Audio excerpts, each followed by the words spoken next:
The air in the Zephyr Bazaar hung thick, smelling of ozone, stale sweat, and something metallic that coated the back of Alara's throat. She stood on a cold, raised platform, her bare feet numb against the grating. Around her, the cavernous space buzzed with activity. Aliens of all shapes and sizes haggled over glowing holographic displays of exotic goods, spare starship parts, and beings like her. Alara kept her gaze fixed on a flickering overhead light. If she looked down, she might see the faint, ghostly outline of her father's signature still burning behind her eyelids. He hadn't met her eyes when the slaver scanner had recorded his thumbprint on the contract pad. His voice, usually booming, had been a strained whisper.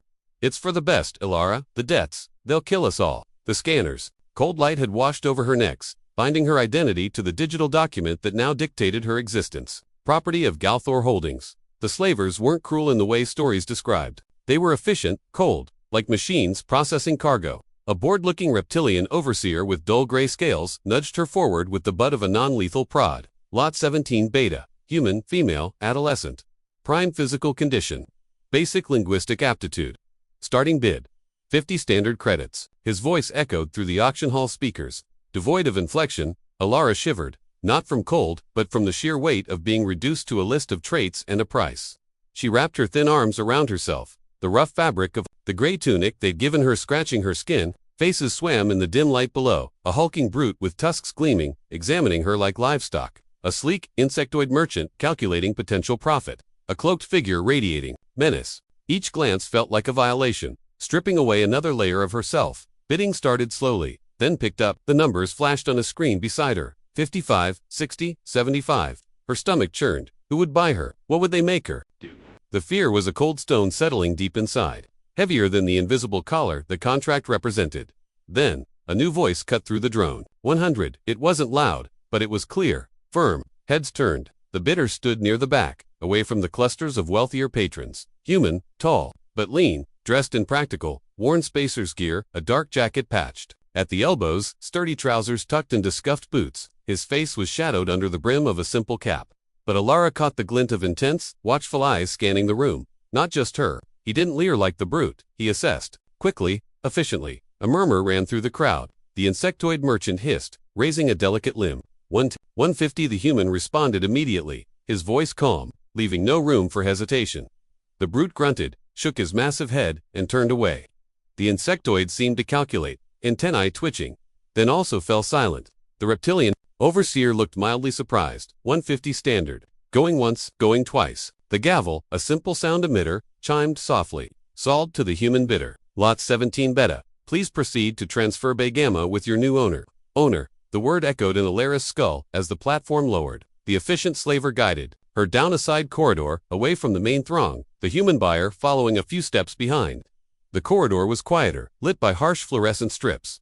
They stopped before a heavy, unmarked door. Transfer Bay Gamma. The slaver produced a data slate, tapping rapidly. Transfer initiated. Sign here for receipt of goods. The slaver droned, holding the slate out to the human dot. The man took the slate, his movements economical. He scanned the text, his expression unreadable. He didn't look at Alara, he simply pressed his thumb to the pad. A soft chime confirmed the transaction. The slaver nodded, satisfied, and handed the man a small crystalline data chip. Alara's contract, now legally transferred. She's all yours, the slaver said, already turning away, his interest evaporating now. The credit was secured. The heavy door hissed open, revealing a small, sterile room with another door on the far side, presumably leading to docks. Alara stood frozen, bracing herself. This was it. The moment the new owner claimed his property. Would he grab her? Order her? Her breath hitched. Instead, the human turned to her fully for the first time. Up close, she saw lines of weariness around his eyes, but also a sharp intelligence. He held out his hand. Not to touch her, but palm up. Resting on it was the small, glimmering data chip. Take it, he said, his voice low, urgent. His eyes, a surprisingly clear gray, met hers directly. There was no cruelty there, no hunger, just a focused intensity that pinned her in place. Confusion warred with fear. Was this a trick? Some strange custom? Hesitantly, trembling, Alara reached out. Her fingers brushed the cool surface of the chip before closing around it. It felt insignificant, yet terrifyingly heavy with the weight of her life. The man watched her grasp it. He didn't smile, but something shifted in his expression. A grim sort of determination. He glanced swiftly over his shoulder, then back, at her, leaning in slightly. Follow me, he murmured, the words barely louder than a breath. Quickly, he didn't wait to see if she obeyed. He turned and strode purposefully towards the far door leading to the docks. Alara stared at the chip in her hand, the symbol of her slavery, then at the retreating back of the man who now legally owned her bot, who had just placed her fate, literally, into her own palm. The sterile air of the transfer bay suddenly felt charged, crackling with terrifying, unknown possibility. Heart pounding a frantic rhythm against her ribs, Alara clutched the chip and stumbled after him into the unknown. The heavy door sealed behind them with a final hiss, cutting off the sterile light and impersonal buzz of the transfer bay. Alara found herself in a dimly lit docking corridor, the air thick with the smell of engine coolant and ozone. Grated metal walkways stretched left and right, vanishing into shadowy recesses. Starships loomed in berths behind reinforced transparastal silent giants resting between the stars. The human, her owner, didn't pause. He moved with a purposeful stride, boots ringing softly on the metal grill. He didn't look back, trusting or uncaring if she followed. Alara hesitated for only a heartbeat, the cold data chip digging into her clenched palm. The corridor felt vast and exposed. What if the slavers changed their minds? What if this was a trap? The urge to boltward with a terrifying, unfamiliar spark ignited by the chip in her hand and the command, "Follow me quickly." She ran. Her bare feet slapped against the cold metal, sending jolts up her legs. She kept her eyes fixed on his retreating back, a dark shape against the gloom. He turned sharply down a narrower accessway, ducking under pipes humming with power. Alara scrambled after, her breath coming in short gasps. They reached a small, unassuming airlock. It bore no markings, just a utilitarian keypad. The man tapped a rapid sequence. The heavy outer door slid open with a groan of hydraulics, revealing the cramped interior of a small starship. Warm, yellow light spilled out, a stark contrast to the cold blues and grays of the station. "Inside, now," he ordered, his voice low but firm. He stepped aside, gesturing her in. Alara ducked through the hatch, her senses immediately assaulted. The air was warmer, smelling faintly of oil, something herbal, and baked bread. It was cluttered. Wires snaked along the bulkheads, secured with colorful clips. Tools lay neatly stowed in wall-mounted racks. A worn jumper hung from a hook. It felt lived in, not the sterile efficiency of the slavers' pens or the impersonal grandeur of the auction hall. This was a home, small and crowded, but undeniably real. The outer hatch sealed with a heavy thunk, followed by the hiss of the inner door. They were locked in, alone. Alara pressed herself against the cool metal wall near the hatch, her heart hammering. This was it. The moment he would tell her what she was bought for. Cleaning, labor, something worse. She clutched the chip like a shield. The man moved past her towards a compact control console. He didn't look at her. He pulled off his cap, revealing short, dark hair dusted with gray at the temples. He ran a hand over his face, looking weary but focused. "Stay there a moment," he said, his back to her. He activated a console screen, fingers flying over the controls. "Just making sure we weren't followed. Standard sweep. Won't take long." His voice was matter-of-fact, devoid of threat, but Alara remained frozen. The console pinged softly. "Clear," he muttered. He swiveled the pilot's chair around to face her. His gray eyes met hers again, holding her gaze steadily. He didn't approach. "All right," he said, his voice quieter now. He nodded towards her hand. "That chip, the contract." Alara flinched, instinctively pulling her hand closer to her chest. Was he going to take it back, confirm his ownership? He reached into a pocket on his worn jacket, not towards her, and pulled out a small cylindrical device. It looked like a tool, utilitarian and functional. He held it up. "This is an igniter. Used for plasma torches, emergency flares, burning things." He pressed a button on its side. A tiny, intensely bright, blue-white flame, no bigger than a fingernail, flickered to life at its tip with a sharp hiss. The sudden light made Alara blink. He extended the hand holding the igniter towards her, slowly, palm up, just as he had offered the chip. His eyes never left hers. "Take it," he said again, that same quiet intensity in his voice. Confusion warred with a dawning, impossible hope. Alara stared from the igniter's fierce little flame to the data chip in her hand, then back to the man's face. He wasn't smiling. His expression was serious, almost grave. Hesitantly, her fingers trembling so badly she almost dropped the chip, she reached out. Her free hand closed around the cool metal body of the igniter. The tiny flame danced, casting sharp shadows. "Now," the man said, his voice low and steady, "hold the chip near the flame. Not touching, just close." Alara looked down at the chip. It represented everything stolen from her, her freedom, her future, her father's betrayal. It was cold, and hard and final. She held it out, her arm shaking. She brought the igniter closer. The intense heat radiated from the tiny blue flame. The crystalline surface of the chip shimmered. Then, with a faint crackle, a corner began to blacken and curl. A wisp of acrid smoke rose. Alara gasped, almost pulling back, but the man's calm gaze held her. "Keep going," he murmured. "Burn it all." Driven by a surge of emotion she couldn't name, defiance, fear, a desperate longing, Alara held the chip steady. The blackening spread rapidly. The material didn't melt. It crumbled, turning to fragile, weightless ash. The smoke stung her eyes, but she didn't look away. She watched as the physical proof of her enslavement disintegrated before her, reduced to nothing by the fierce, tiny flame. Finally, only a pinch of gray ash remained in her palm. She lowered the igniter, her breath coming in ragged gasps. The man reached out and gently took the igniter back, extinguishing the flame with a click. The sudden absence of its hiss and light felt profound.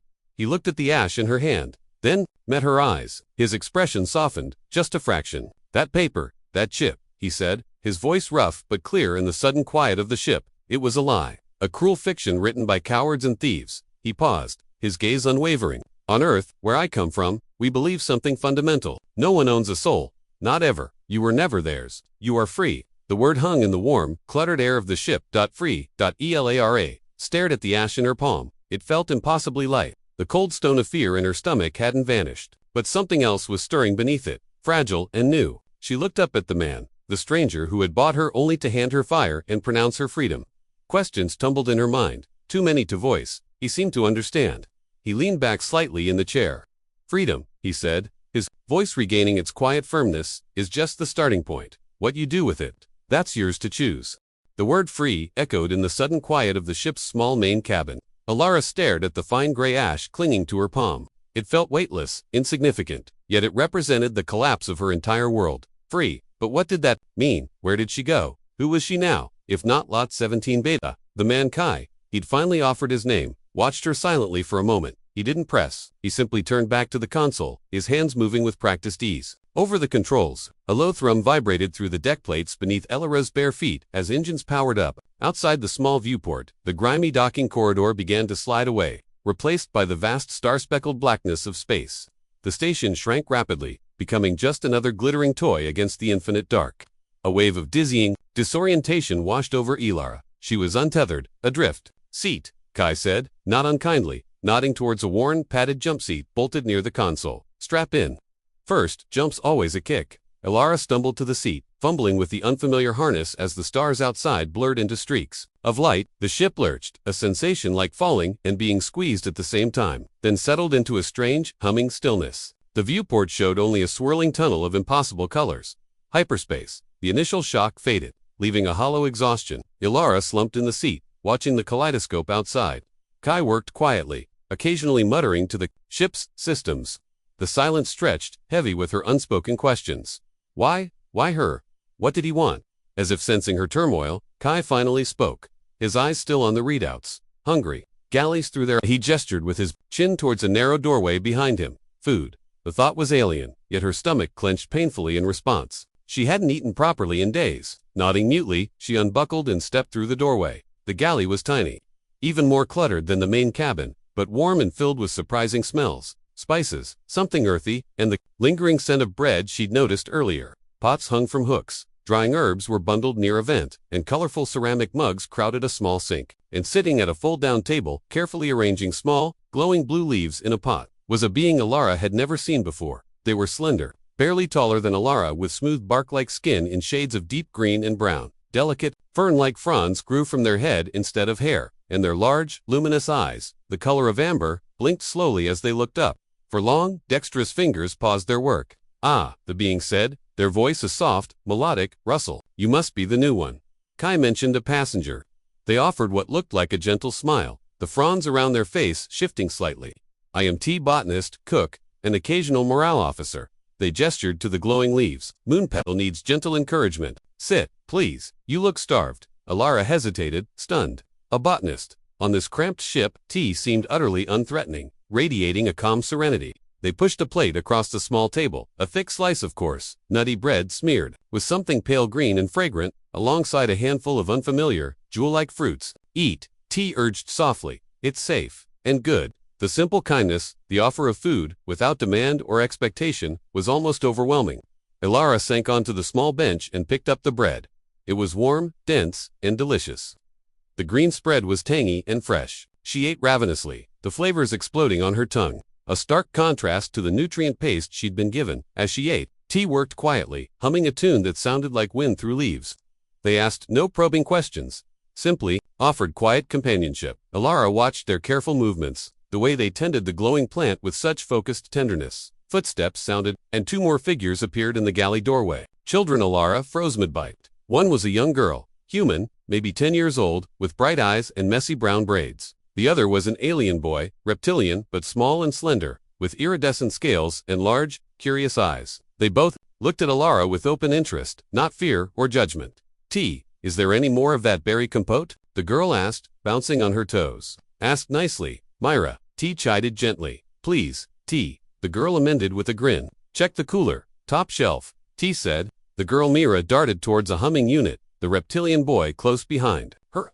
They chattered icily to each other, grabbing containers. Completely at home, Kai appeared behind them, leaning against the doorframe. He watched the scene, Myra and the boy arguing good-naturedly over the compote, T tending their plants, Alara finishing her bread. A faint, almost invisible softening touched the lines around his eyes. Alara looked from the children to T, to Kai. This wasn't a cargo hold. This wasn't a master and his servants. This felt like a crew. Like a family. A very strange, patchwork family. "The boy is Rick," Kai said, his voice low, nodding towards the small reptilian. "Found him scavenging engine parts in a derelict freighter's belly, Myra. Her contract was burned 6 months ago." He met Ilara's bewildered gaze. "T's been with me the longest. Their homeworld, let's just say they needed a new garden." He pushed off the doorframe. "The contract burning," he said, his voice dropping even lower, almost gruff. "It's not just charity, it's necessary. This ship runs salvage, odd jobs, data courier work. When we can get it clean, we need hands, willing hands, people who understand what it means to have nowhere else to go." He paused, his gray eyes holding hers with that familiar intensity. "Someone once burned my contract too. A long time ago." He gestured vaguely around the cluttered, warm galley filled with mismatched beings. "Is how I pay that forward." Alara looked around again. ATS's patient care for their glowing plants. At Mira's easy laugh as Rick Mock growled over the compote. At Kai, the man who bought slaves only to set them free, who ran a ship crewed by the lost. The cold ash of her past was still a smear on her palm, but here, amidst the clutter and the warmth and the quiet hum of the ship flying through the void, the terrifying emptiness of free began, just barely, to feel like it might hold the possibility of belonging. She slowly closed her hand around the ash, not hiding it but holding it as a reminder, a starting point. The Unbound docked at Waypoint Station 7 with a gentle thump that vibrated through the deck plates. Alara peered through the small viewport in the ship's common area. After the quiet intimacy of the ship, the station was a shock. It was a sprawling, chaotic labyrinth of levels connected by buzzing transit tubes and crowded walkways. Beings of countless species jostled past stalls selling exotic foods, gleaming tech, and suspicious-looking salvage. The air recycling system hummed constantly, barely masking the cacophony of alien languages, blaring announcements, and the clang of machinery. "Stay close," Kai instructed, pulling on his worn jacket. His gray eyes scanned the bustling dock corridor with sharp focus. "This place has rules, but they bend easily if you look rich or dangerous. We look neither." He handed Alara a pair of sturdy, slightly too big boots Mira had loaned her, feet covered. Less noticeable, Alara laced the boots. Her bare feet, finally, shielded from the cold metal, she felt incredibly exposed. Every glance from a passing stranger felt like a potential threat. She stuck close to Kai's shoulder as he led them off the ship, T remaining behind to tend their fragile plants. Rick and Mira watched from the hatchway, wide-eyed but used to station visits. Their destination wasn't the market or a tavern. Kai navigated the confusing levels with quiet confidence, heading deeper into the station's core. The crowds thinned, replaced by wider corridors lined with official-looking doors bearing galactic standard symbols. Kai stopped before a heavy, unmarked door indistinguishable from others. "Galactic Records and Citizenship Bureau," Kai murmured. "Sublevel processing. They handle messy cases." He palmed the entry panel. The door slid open to reveal a small, starkly lit waiting room. A few wary-looking beings sat on hard benches. Behind a tall counter, a bored-looking avian clerk with iridescent feathers pecked at a holographic display with its beak. This was it. Erasure. Kai had explained it on The Journey. Destroying the physical contract was symbolic, powerful, but to truly be free, her identity had to be scrubbed from the slave registry database. Otherwise, any authority or slaver could claim her as stolen property.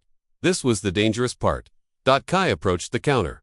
Citizenship application. Foundling. Status. Unregistered identity. His voice was calm, official. The clerk blinked slowly, swiveling its head. Documentation. None, Kai stated flatly. Orphaned. No known records. Recently located. The clerk's feathers ruffled slightly. Unusual. Standard procedure requires verification scans, background checks, Article 12. Section Gamma of the Galactic Resettlement Protocol. Kai interrupted smoothly. He leaned forward slightly, lowering his voice.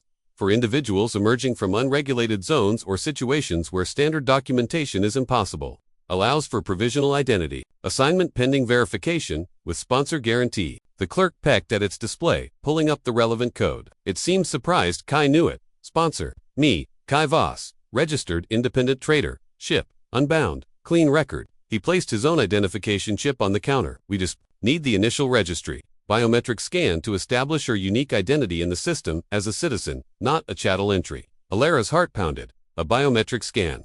Just like when the slavers registered her. The fear must have shown on her face because Kai gave her a tiny, almost imperceptible nod. Trust me. The clerk hesitated, then sighed. A whistling sound. Very well. Step into the scanner alcove. Sponsor remains here. A side door hissed open, revealing a small cylindrical chamber. Alara's legs felt like lead. Kai gave her shoulder a brief, firm squeeze. Just stand still. Few seconds. It's okay. His quiet certainty was the only thing that propelled her forward. The door sealed behind her. Panic flared. It was cold and sterile, exactly like the slaver's processing room. A blue light swept over her from head to toe. She braced for the degrading feeling, the cold voice announcing her as property. A soft chime sounded. A neutral, synthesized voice spoke. Biometric scan complete. No prior citizen record found. No active registry markers found. Please state designation for provisional identity file. Alara froze. No active registry markers. Kai's loophole had worked. The system saw a blank slate, not a slave. Tears pricked her eyes. She swallowed hard. Alara, she whispered, her voice cracking. Then, louder, finding strength. Alara, just, her name, not a number, not lot 7. Identity registered Alara. Professional status galactic foundling citizen. Sponsor, Kai Voss. Ship affiliation, unbound. Record active. Another chime. The door hissed open. She stumbled out, blinking in the brighter light of the waiting room. Kai was finishing signing something on the clerk's pad. He looked up, a flicker of relief in his eyes. All set. The clerk handed Kai a small new provisional ID, full citizenship contingent on sponsor stability and clean record for one standard cycle. Next, Kai took the chip and guided Alara out of the bureau, back into the crowded corridor. Alara clutched the new chip, warm in her hand, so different from the cold slaver chip. She was Alara in a galactic database, legally free. They moved. Quickly, Kai's posture tense again. He steered them towards a quieter service corridor. As they turned a corner, Alara glanced back towards the bustling main concourse. Her blood ran cold. Standing near a refreshment stall, watching the flow of beings, was a tall figure in the distinctive dark gray tunic of Galthor Holdings security. Not the board auction overseer, but a lean, sharp-faced human enforcer she'd seen patrolling the Zephyr Bazaar. His eyes, cold and scanning, swept the crowd. They passed over her, lingered for a fraction of a second on Kai, then moved on. He hadn't recognized her. Not yet. Kai had seen him too. His hand tightened briefly on her arm. Don't run, just walk. Faster. He changed direction abruptly, ducking into a narrow maintenance access way, pulling Alara with him into the shadows. The sounds of the station faded. Kai leaned against the grimy wall, breathing slowly, listening intently. Alara pressed herself beside him, the new ID chip burning a hole in her pocket, the old fear surging back. They saw you, she whispered, her voice trembling. At the bureau. Kai shook his head, his gaze fixed on the corridor entrance. Doubt it, but they sniff around stations like this, looking for runaways, looking for discrepancies. He glanced down at her, a grim set to his jaw. He saw me. My face is known in certain circles as a problem for slavers. He pushed off the wall. Time to go. Welcome to the crew, Alara. The boring part's over. He offered a tight, humorless smile. Now, we make sure that shiny new ID stays invisible. The sterile fear of Waypoint Station faded as the Unbound plunged back into the quiet velvet of deep space. Yet, the memory of the gray uniformed enforcer lingered like a bad smell in Alara's mind. Kai's words echoed. Now we make sure that shiny new ID stays invisible. It meant vigilance, silence, and staying off the grid. It meant the cramped, cluttered ship became her whole world. The initial shock of freedom had worn off, replaced by a restless uncertainty. What did she do? She wasn't crew, not really. She felt awkward, hovering near doorways, unsure where to. Kai was often buried in navigation charts or comms logs, his brow furrowed. Myra and Rick had their lessons on a flickering datapad T supervised. T themselves spent long hours in the hydroponics bay, a small, humid room tucked behind the galley, filled with the earthy scent of soil and growing things. One afternoon, drawn by the unfamiliar fragrance of damp earth and green life, a smell utterly alien to the metallic sterility of the asteroid colony she came from, Alara peeked into the hydroponics bay. T was meticulously pruning the glowing blue moon leaves, their amber eyes soft with concentration. Tiers of plants filled the space, vibrant green ferns, strange bulbous fruits dangling like jewels, herbs releasing sharp, clean scents, and clusters of the delicate bioluminescent small lights. Kai had mentioned, "Hello Alara." T rustled softly, without turning. "You can come in, the plants don't mind quiet company." Alara stepped inside.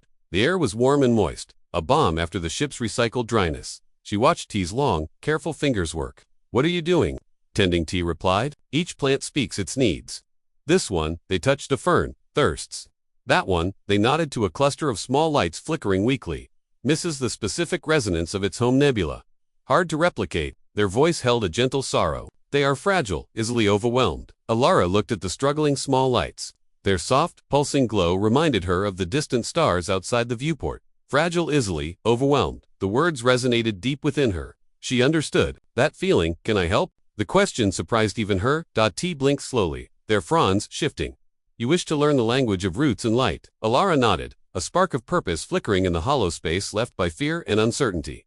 "Yes, please." T became a patient teacher. They showed Alara how to test the moisture in the different soil blends, how to adjust the spectrum of the growth lamps to mimic forgotten suns, how to gently aerate the soil around delicate roots. They explained the symbiotic relationships, how certain fungi helped roots absorb nutrients, how the small lights purified the air in a way the scrubbers couldn't quite manage. Alara found her hands, calloused from colony labor, were surprisingly adept at the careful work.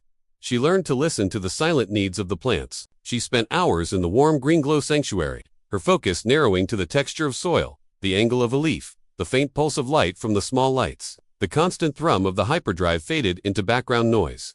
The fear of gray uniforms receded. Here, nurturing life. She wasn't the scared runaway or the new burden. She was a gardener. One day, T entrusted her with the struggling cluster of small lights. "They need extra care, patience. See if you can hear what they miss." Alara studied the faintly flickering lights. She remembered T mentioning resonance.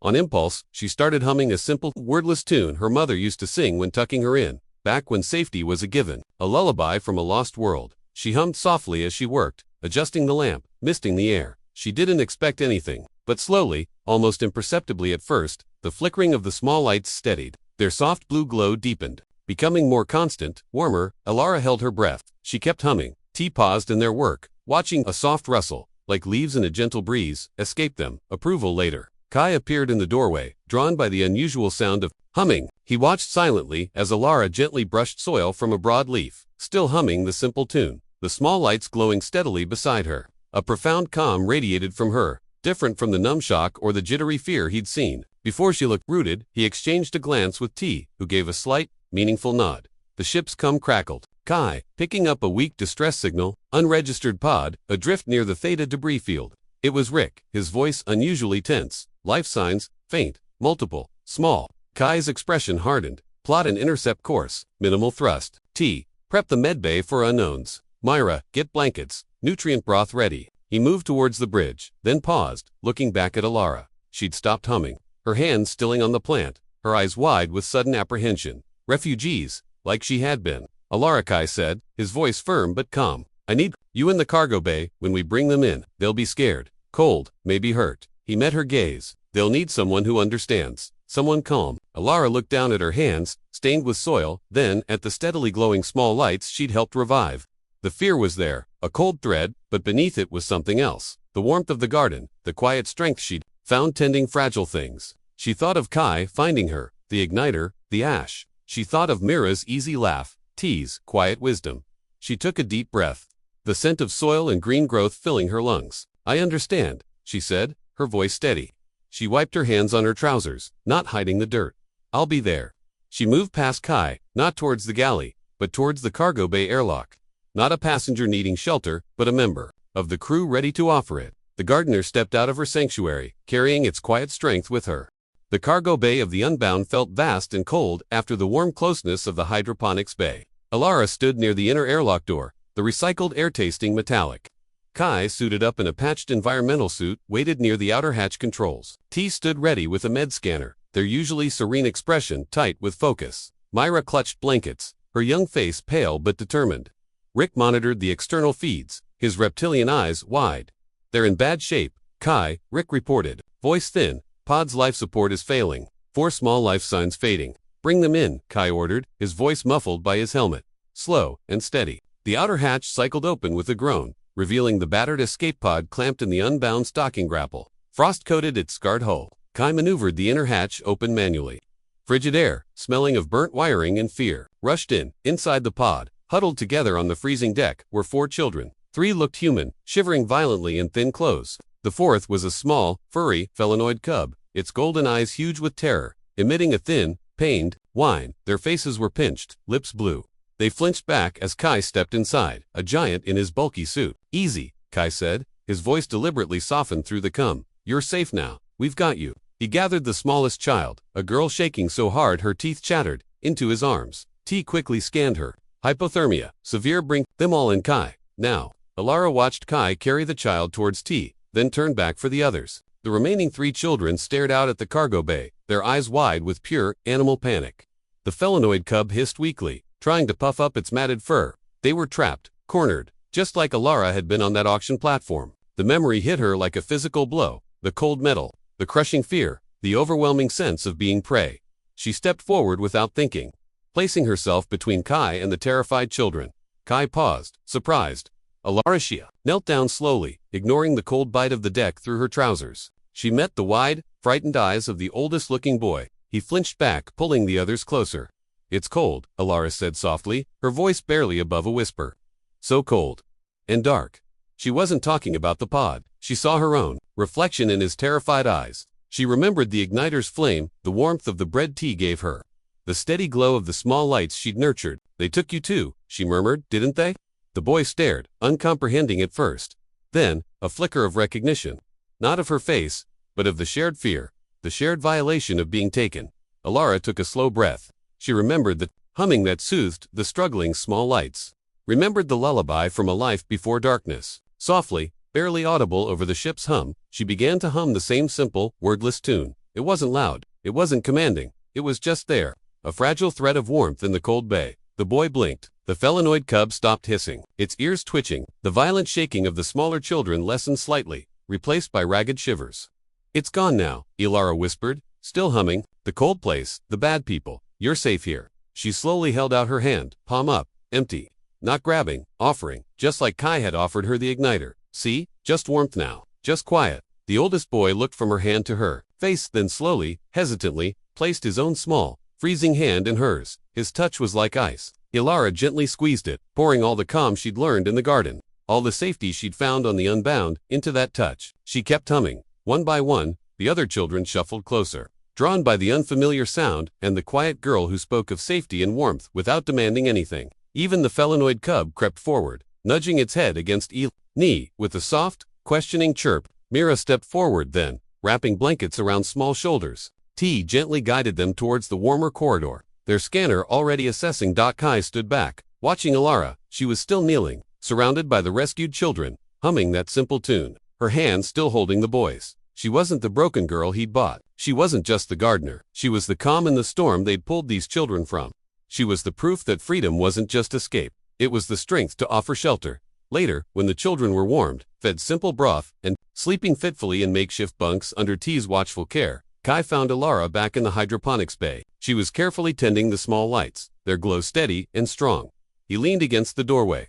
The signal we intercepted, Kai said, his voice low. It wasn't just a distress call. It was a data burst from inside the pod. The kids, they weren't just running, they stole something. Alara looked up, her hand stilling on the plant. Evidence, Kai continued, a fierce light in his gray eyes. Shipment logs, debt records, names, locations, proof of everything the syndicate did to their colony, and yours. He held up a small, encrypted data crystal.